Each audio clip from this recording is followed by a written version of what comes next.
Oi gente, eu sou a Duda e hoje nós vamos conversar sobre o livro Tudo que Deixamos para Trás, da autora norueguesa Maja Lund. Este vídeo, essa leitura faz parte do nosso projeto Lendo Mulheres na Ficção Científica. Se você ainda não conhece ou quer ver um pouco mais, eu vou deixar a playlist aqui embaixo no box de informações e o vídeo convite aqui em cima nos cards, daí você pode dar uma olhada e descobrir quais serão as próximas leituras e, claro, se quiser, ler conosco também.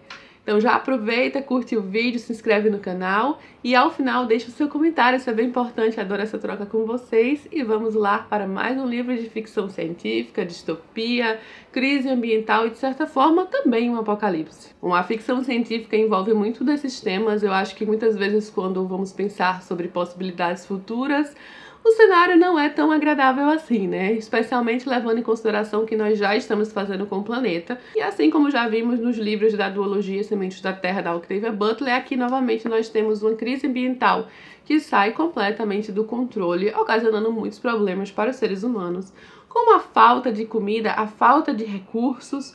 E, é claro, a partir de tudo isso vem o caos total, violência, cidades depredadas e por aí vai. Só que aqui a gente tem três momentos distintos. Temos sim uma narrativa futurista, mas também acompanhamos outras duas narrativas. São três períodos históricos diferentes. Um deles é o do William, em 1853, na Inglaterra, ou seja, no nosso passado. O outro é o do George, nos Estados Unidos, em 2007, de certa forma esse é o que mais se aproxima do nosso presente. E o terceiro, futurista, é na China, em 2098, ponto de vista da Tao. E esses três pontos de vista são em primeira pessoa, então a gente realmente vai acompanhar esses personagens, o que eles estão vendo e o que eles estão sentindo. E são três momentos tão distintos, em três lugares tão diferentes, em países diferentes, continentes diferentes, mas sim, eles vão ser interligados. E eu estava muito curiosa para ver como a autora ia costurar tudo isso, porque estamos falando aqui de século XIX, começo do século XXI e final do século XXI, e não apenas separados por essa distância, como eu disse, né, mas separados por culturas diferentes, vidas diferentes, continentes, países diferentes. Duas coisas vão unir todas essas narrativas e estão sempre presentes: as abelhas e também relações familiares entre pais e filhos, seja pai ou filho ou mãe e filho. Isso é algo muito forte nas três momentos, nas três narrativas, que vai impulsionar a vida desses personagens. Já adianto que eu gostei da estrutura narrativa do livro, porque por mais que ele sempre tenha essa quebra, né, porque ele vai se alternando entre esses três pontos de vista, sempre em ordem. Então a gente vê a Tao, aí depois vê o William, vê o George e por aí vai. A gente sempre sabe, a gente sempre consegue se situar naquele momento. Tanto é que nos primeiros capítulos ela fala, a autora menciona qual é o ano e depois ela não menciona mais. E ainda assim a gente não se perde na leitura. A linguagem é fácil, então é um livro que flui muito bem e que à primeira vista você não faz a menor ideia de como essas histórias estarão unidas, de como essas vidas vão influenciar nas vidas que virão, né? No caso, William na de George na de Tao, porque é claro que isso vai acontecer aqui. E o que acontece na de Tao é que temos este futuro já meio apocalíptico, podemos dizer, né? De certa forma, distopia também, que a escassez de comida já é muito grande por conta do desaparecimento das abelhas. Bom, neste livro você vai aprender, se você já não sabe, né, a imensa importância das abelhas para a agricultura. Elas são essenciais, então sem abelhas as comidas vão cada vez mais desaparecendo. Com a crise mundial que acontece no período mais próximo ao nosso aqui, no caso em 2007, o início do desaparecimento das abelhas e tudo que isso ia gerar. Então, com a Tao, na China futurista, a gente de certa forma já sabe tudo que se deu. Não muitos detalhes, esses detalhes vão sim aparecendo ao longo da história e esses detalhes só serão revelados aos poucos, especialmente nos entrelaçamentos entre essas três histórias. E a Tao trabalha como polinizadora, porque na China eles encontraram um sistema, né, de várias pessoas que trabalham arduamente, né, aquele trabalho quase escravo, mas elas precisam fazer isso para sobreviver, então elas manualmente vão polinizar várias árvores para que essas árvores deem fruto. Então é uma vida muito dura, mas a vida é ainda mais dura em cidades grandes, como por exemplo aqui é mostrado Pequim, que virou praticamente uma cidade fantasma. Ainda mais nos campos, assim, interior, que é onde a Tao mora, existe essa possibilidade de você ter pelo menos este trabalho de polinizadora e receber algo em troca, receber algum dinheiro para conseguir sobreviver. Então a gente acompanha Tao, seu esposo, e o filho deste casal é o Wei Wen, acho que eu posso falar dessa forma, não sei muito bem. O Wei Wen é uma criança de 3 anos de idade. E o ponto virado aqui na história da Tao, que vai alavancar sua história, é quando, em um dia que eles estão de folga, ali perto dos pomares, algo acontece com o seu filho. Ela não sabe o que aconteceu com o seu filho, mas eles levam às pressas ao hospital. Só que a partir daí tudo é muito encoberto pelo governo. Eles não deixam que os pais vejam a criança, eles levam a criança para outro local. E é óbvio que a Tao, como mãe, vai entrar numa corrida frenética para ir encontrar o seu filho, saber o que aconteceu com ele, até porque toda a área foi fechada ali, tem muito exército, muitos militares, então tem algo ali que está sendo encoberto. De certa forma, tem um certo mistério na história da Tao, ainda que eu acho que por volta aí da metade do livro ou antes disso, você consiga imaginar muito bem o que aconteceu. Mas sim, a história dela acaba tendo esse ar até mais frenético, mais desesperador, né? Afinal de contas, é uma mãe em busca de seu filho, num mundo colapsado, sem ajuda, basicamente, né, com pouco dinheiro. Então eu gostava muito sempre quando voltava para o ponto de vista da Tao.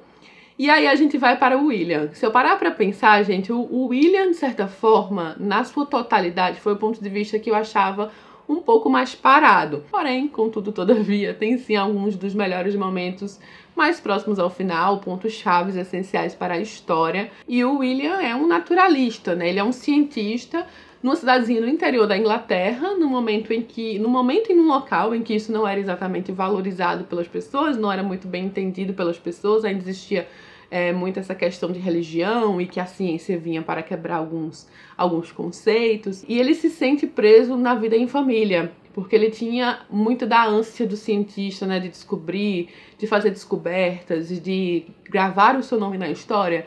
A partir do momento em que ele casou, ele viu sua vida mais estagnada, com muitos e muitos filhos, precisando trabalhar para sustentar esses filhos e tendo que deixar esse seu sonho de lado. Então, no começo, a história do William é mais voltada nisso, né? Até numa certa depressão dele, por não conseguir fazer o que ele queria. E, no final das contas, eu achava, sim, essas partes mais paradas, mas quando entra mais a Charlotte, que é uma das inúmeras filhas que ele tem, que vai ter muito mais importância na história, que é a que mais se aproxima do pai, né? No quesito dos interesses do pai, a história realmente dá uma melhorada, né? William começa a trabalhar com abelhas, ele começa a querer revolucionar a criação de algumas colmeias que iriam facilitar o domínio do homem das abelhas, né? Então a filha vai ajudá-lo com isso, e não era um trabalho de mulher, né, digamos, na época. E inclusive a forma como a autora coloca aqui algumas dessas questões, né, porque essa filha dele era basicamente também uma grande cientista, né? Ela tinha algumas ideias. Tanto é que uma das principais ideias aqui, ela que deu para o pai, ela que dava alguns caminhos e todos os créditos iam para o pai, né? O pai, inclusive, considerava ela apenas uma mera ajudante. E quando ele, por exemplo, aqui vai mostrar uma invenção dele para outras pessoas, ela vai para ficar junto com as mulheres, servindo as pessoas. Mas isso só mostra como eram realmente as coisas e faz a gente pensar em quantas e quantas mulheres contribuíram com descobertas científicas, possibilidades científicas que já aconteceram, que foram concretizadas e que hoje em dia os homens têm os créditos, né? Com certeza, muitas vezes. Então aqui é mais um desses momentos na história que a gente vai ver esses papéis aqui de mulheres e como eram limitados, ainda que elas tivessem essa vontade, né? A filha, inclusive, é muito grata ao pai por ele sempre mantê-la junto, por ele ensiná-la também e até ajudar a despertar esse lado cientista nela. Só que eles dois se ajudam de fato, né? Porque o William tem muitos problemas, de certa forma, psicológicos também, então para ele entrar naquele vão, naquela depressão, naquela letargia aqui na história é muito fácil. Basta ter algum percalço aqui no caminho, que ele já quer acabar com tudo, que ele já quer encerrar tudo, sabe? E os percalços eram muitos, né? Especialmente num tempo que não tinha tudo às mãos como a gente tem hoje. Então, até nos avanços científicos aqui, a gente vê como era uma corrida contra o tempo. Como às vezes você podia ter uma super ideia que você acharia revolucionária e gravaria o seu nome na história, porém, talvez outra pessoa também tivesse tido a mesma ideia em algum outro lugar do mundo e chegasse antes de você. que isso acontecia. Então, assim, a gente vê algumas partes do processo científico aqui, e então falta o lado do Jorge aqui na história. Em 2007, o Jorge é um apicultor, né? Ele tá ali com suas abelhas, ele cria várias abelhas. Ele tem uma relação de grandes expectativas com o seu filho jovem, com o seu único filho, o Tom. E ele quer despertar no filho a vontade de continuar com o seu negócio. Só que o filho tem outros interesses, o filho gosta muito de escrever, quer ser jornalista, escritor, enfim. Então eles têm sempre alguns embates nesse quesito, né? Porque o pai, ele construiu arduamente tudo aquilo que eles têm e ele sempre levou o filho para tudo, né? Então o filho tá inteirado, sim, em tudo que ele faz e o filho o ajuda, mas eles têm essas quebras aí de expectativas e de vocação, porque o filho segue um outro caminho. Então a gente vê um pouco aí da vida familiar do Jorge com sua esposa e o filho quando vem visitar. Parece meio parado, né? Mas eu gostava particularmente dessa parte na história. Eu acho que a autora desenvolve bem aí alguns dilemas familiares. E também é claro que é aqui que tudo vai começar a acontecer. A gente sabe que esse será o ponto de ruptura, né, entre as abelhas que estavam bem e quando elas começaram a sumir. Ele já tinha ouvido falar em algumas outras partes mais distantes que algo do tipo tinha acontecido, né? Alguns criadores, alguns apicultores, enfim, pessoas que trabalham com abelhas, as abelhas estavam super bem e de um dia para o outro elas sumiam. Só que é aquele negócio que você escuta, acha que está muito distante, que pode ter sido um problema pontual, um problema na criação das abelhas, um problema manual, enfim, o problema da pessoa, ou um problema de uma localidade específica, mas que no final das contas vai progredindo e vai, claro, tomando conta do mundo, né? Então, essa parte do Jorge aqui vai ganhar uma guinada, porque é aqui que as coisas começam a acontecer. Quando algo é mostrado ali na China futurista, eu imaginei como essa história teria um impacto na história do futuro, só que ela tem realmente um impacto muito maior em relação ao final da história. De fato, aí a história do William é completamente interligada com a do Jorge, enfim, eu também acho que dá pra gente identificar aí ao longo da história como isso vai acontecer.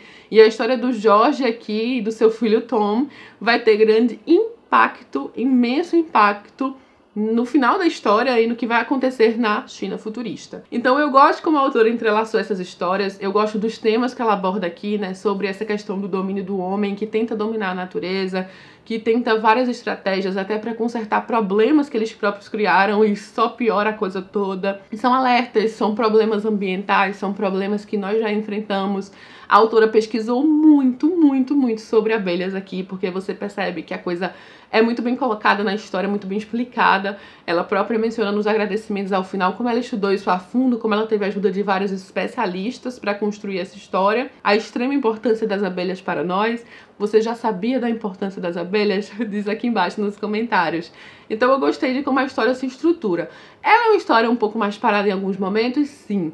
Eu acho que falta um pouco mais de emoção também, porque por mais que seja uma boa história, que eu tenha gostado de acompanhar, eu não senti aqueles arrebatamentos de emoção. Então eu particularmente talvez estivesse esperando algo mais épico, algo mais secular, já que vários momentos vão se entrelaçar e eu achei que eu ia ficar arrebatada. Não, isso não acontece. Mas é uma boa história, com uma boa mensagem, com coisas importantes de serem pensadas e discutidas, né? E são, no final das contas, alertas para a atualidade. Eu gosto muito como a ficção científica trabalha esse tipo de coisa, né? Faz com que a gente pense sobre o que os seres humanos estão fazendo com o mundo e aquele aviso de que talvez seja tarde demais. Vou abrir agora rapidamente a parte de spoilers, já que é uma leitura conjunta, tá? Então se você não leu, não assiste essa parte e pula para o momento que eu vou deixar aqui embaixo no próprio YouTube. É só colocar aqui no tempozinho que você vai pro final do vídeo pra gente falar sobre a próxima leitura. Então, basicamente, no começo da história da Tao, fica uma coisa muito misteriosa do que poderia acontecido com o Wei Wen. Claro que no começo, no início mesmo, não dá pra saber muito bem. Mas logo depois a gente já imagina, né, que seria talvez uma volta das abelhas depois de tanto tempo e que ele poderia ser alérgico e foi justamente isso que aconteceu. Então acho que não tem muito mistério aqui, muita expectativa, porque fica bem claro. Aqui por volta da metade do livro a gente já sabe. Eu tava com esperança de que ele estivesse vivo sim, né, que eles tivessem conseguido salvar o garotinho. É bem triste o fato do Wei Wen não ter sobrevivido, né, dessa busca da mãe, essa busca agoniada da mãe pelo seu filho. E aí, no final das contas, o Apicultor Cego, o livro, que é do Thomas Savage, tem uma imensa importância no futuro do mundo, no final das contas. Então, bora lá do início. Eu já imaginava que a família da Inglaterra, era então os ascendentes, né, teriam como os descendentes a família dos Estados Unidos. É curioso que inclusive a autora não coloca o sobrenome do George, do Tom, de sua esposa, porque eles são Savage também.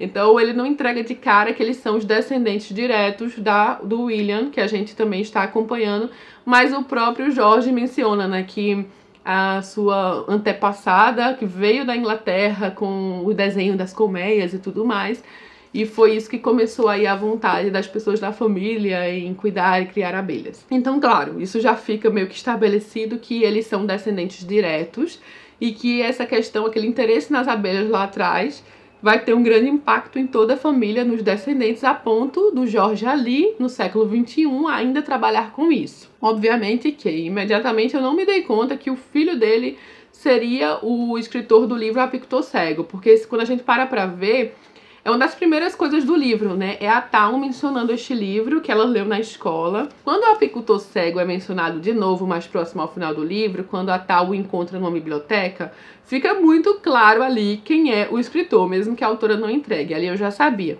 Mas é mencionado logo no iniciozinho aqui na página 40, gente, que ela fala que quando era criança se deparou com um exemplar surrado desse livro, O Apicultor Cego.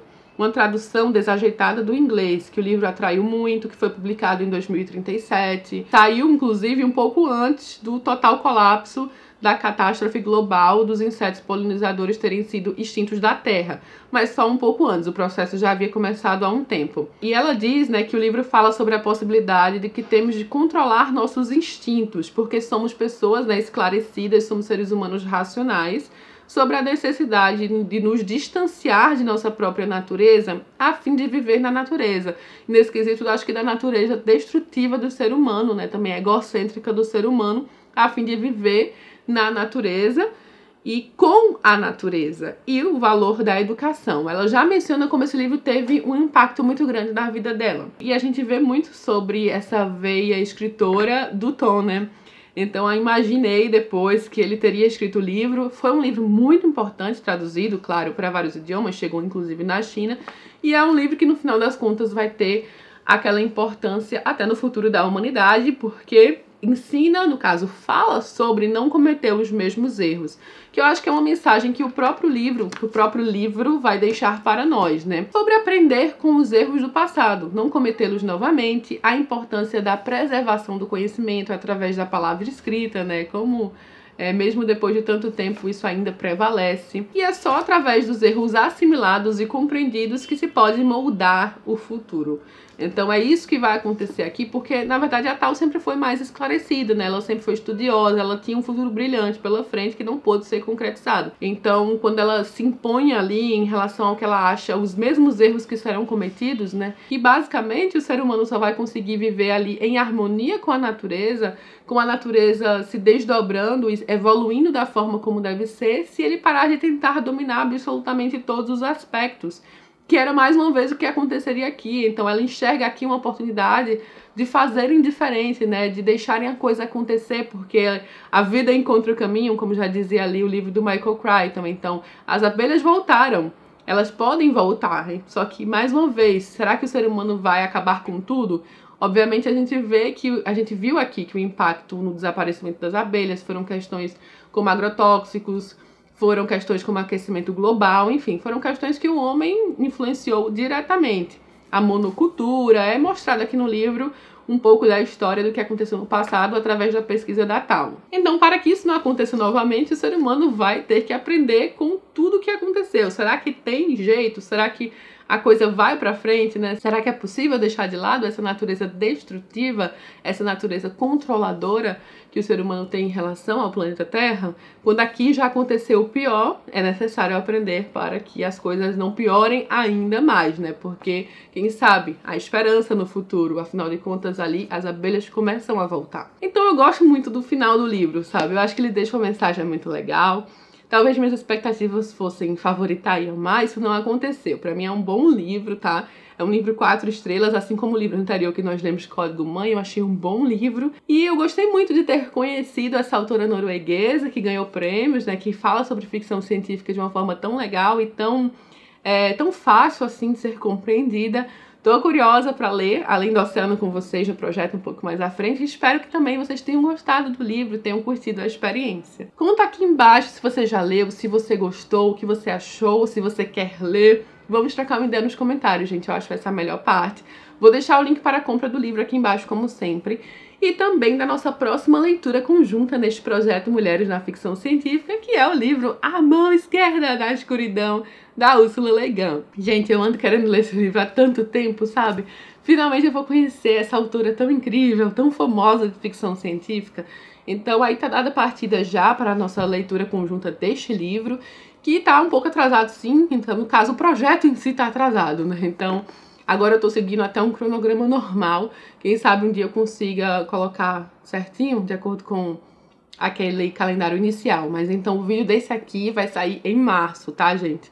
Quem quiser ler conosco, fica aqui o convite e o link para a compra vai estar aqui embaixo. Eu costumo ver na Amazon o box da Ursula Le Guin com A Mão Esquerda da Escuridão e Os Despossuídos com um valor muito mais em conta do que comprar os livros separados. E lembrando que nós vamos ler os dois no projeto, tanto esse como Os Despossuídos, caso você queira já adquirir os dois de uma vez. E é isso, eu vou ficando por aqui, mais uma leitura concluída no nosso projeto, tão querido nesse projeto que eu adoro ler ficção científica, especialmente conhecer novos autores de diferentes nacionalidades, olha só, muito legal. Espero que vocês tenham curtido também. Deixa sua curtida, se inscreve no canal, beijo enorme a todos e até a próxima.